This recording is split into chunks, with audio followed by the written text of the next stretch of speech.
rin salwan. Kung nga rin, kung may kumaglang kutang kaya magkangita sa lamin. Ito hindi pa man sasabihin ni presyo, kaya ba sabihin mo natin taming, kumaal, wala nang bawas. Okay, sabi ng kuya, 800 yan. Kaya ba't sabi mo na yung kamal? Pe, bawas may 500. O ni sabi na 800 yung tulugo. O ikaw, sabi mo, kaya na 350. Kaya ba't rugon ko yan, ng kabawas, ng kapali. Bungal daw yung mana yung customer. Ika pati kaya sagyan mo pa, kaya aircon ka pa.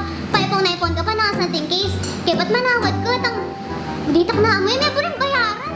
Oy, kuya, may bisa ni kat ng presyong buri mo, banta mo may ulin eh. Nakang kasaya. Oy, kuya, masayaya. Balo yung kasi naman marok tatawad eh. Kasi ang tatawad. Pero itong sobra-sobra kasi, makalunod siya itong magtindot. Nyapin niya ako.